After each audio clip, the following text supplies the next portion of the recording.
Welcome back. Because the guys in Jamaican YouTuber here. Today, I want to talk about the mistakes foreigners make in Japan. I thought the one them will live here. The visitors really don't count, do they? Alright, well, all foreigners. Alright, well, fine. All foreigners. All foreigners, because we're all about being inclusive here in 2017. Yeah, include everybody, alright, yay. Alright, a mistake that foreigners make when they come to Japan is assuming that people speak English here. Or someone must speak English. Homie, don't do it.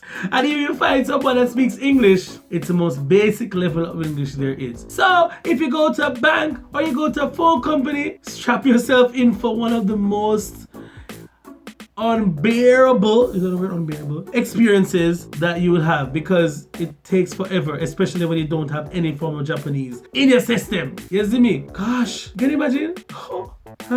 Foreigners. Silly foreigners.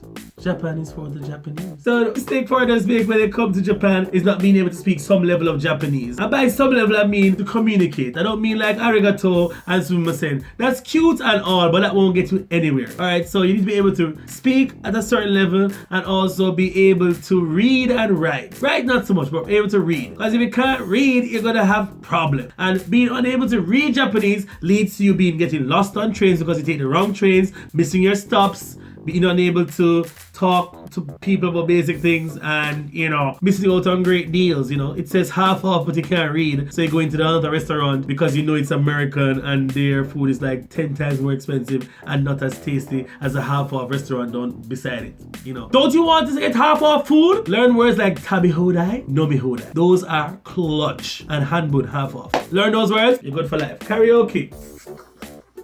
Another mistake foreigners make is to press the wrong button on the toilet. Now, we know that Japanese toilets are the most advanced in the world. They also have the most primitive form, which is a squat toilet. There are no buttons to push. You either squat and let rip, or let it slide out, or however your thing goes. But the Japanese toilets have so many features and buttons. The typical Leo Palace or the typical restaurant will have the one that does the bidet. Now, that is a very dangerous weapon. And I say weapon because if you touch the wrong button, my brothers and sisters, if someone before you had cement in their ass, which is what typically all the Japanese people do have, because I once went in the bathroom and the setting was on full, but I couldn't read Japanese. I didn't know what it said. So I just pressed the bidet and I got a blast from the past. A blast that would send me back to my ancestors in West Africa, because Jamaicans are from the west of Africa, that right now I still have nightmares about. I don't know what force you need at that power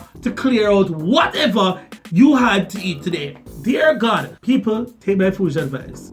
If you press the bidet feature on that toilet, ensure it is somewhere like in the middle there, like a range. So make sure it's not all the way to the right. Better it's all the way to the left, because to the left it's the lowest setting. I found out the hard way. Damn, my ass still hurts from that. That was like 2 years ago. Another mistake foreigners make is also tied with language ability, is that they hear or say the wrong things, and because syllables are so important and words are so close in Japanese, you may end up offending somebody when you meant to compliment them, right? At one instance, there was this Nepalese guy at a bar that I was at, and we know kawaii means cute, but if you say kawaii so, that means, oh, I pity you, you look so poorly, right? But he kept saying kawaii so to a girl, and thought he was telling her, oh, you look so beautiful. If you say oishi so, that looks delicious. Atsui so, it looks hot. But kawaii so means you look like shit. Please make sure you hear and say the right things, foreigners. Trust me, it will go a long way for you to advance in this society. Here, garbage disposal. Now, Japan is so OCD about garbage, and I'm glad they're OCD about garbage, because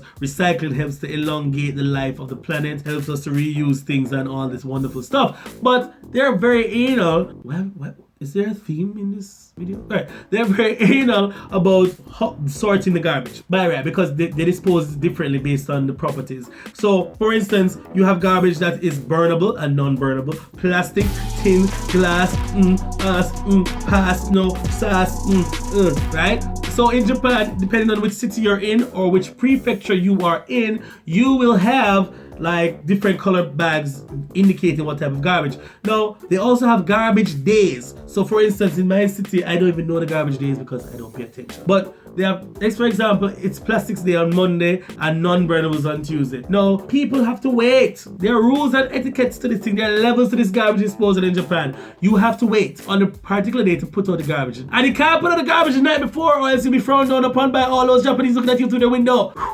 But I don't give a crap. I live in a little palace. When my garbage bag is full, I get tied up, take it out, and drop it in the bin. If they want to take out the garbage, that's their business. Sometimes I go back and I put another bag, and that bag is still there because the day hasn't come. So, yeah, they're gonna keep my ass out of this country pretty much for garbage, which is heavily frowned upon. And if you want to be truly Japanese, you must adhere to it. The mistake that I made in Japan here, especially as foreigners do, is opening the door for NHK, national television station, and you're supposed to sign up to pay once you have a TV. When I just moved to Japan, I had some guys coming in here for the gas. I had to sign something for the gas, some water guy, and somebody checking the smoke alarm. So I just thought it was somebody else. By the time I signed my life away, I didn't know it was NHK. And yeah, and I've been hiding from them ever since. I can't read Japanese. Nihongo what's this? I don't know. I don't know money. I don't want to know.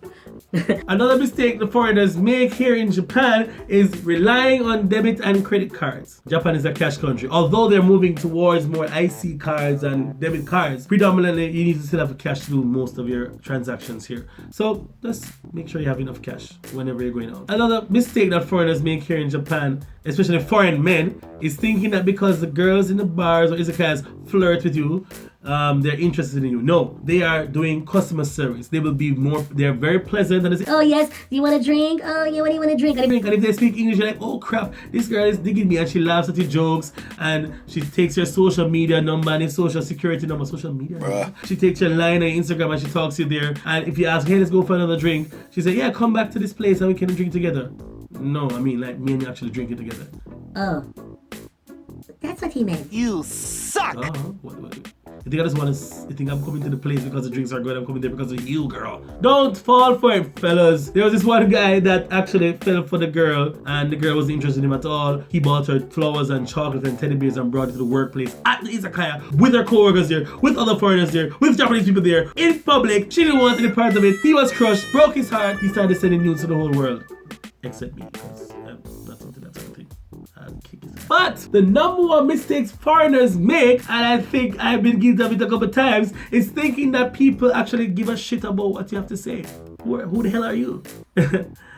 Yeah. So if you like the video, give me a thumbs up. If not, give me a thumbs down. In the comments down below, please tell me the mistakes that you would have made in Japan, or you as a foreigner made a mistake in another country, anywhere in the world, and how did it make you feel? Did you feel like trash? Let me know. Alright? See you in the next video. Because the guy did. Vlog every day in April. Vlog every day in April. VEDA. April. I know, I made some mistakes, not as much as the usual foreigner. Remember, say you made the biggest mistake of all now, my general. What? Oh, so you forget already? Yo, let's go easy. Oh, I hype, you hype. We're gonna play the video when you lick off the wrinkle in off of my face. No, we don't have to talk about that video. If they didn't see it, you don't need to play it back. Alright, just chill. I made a huge mistake a couple of days ago. I blame it on the gin, the rum, the whiskey, the strong zero, and jizz. Gizmo. He didn't save me. I thought he was my friend. He just let me sink deeper and deeper.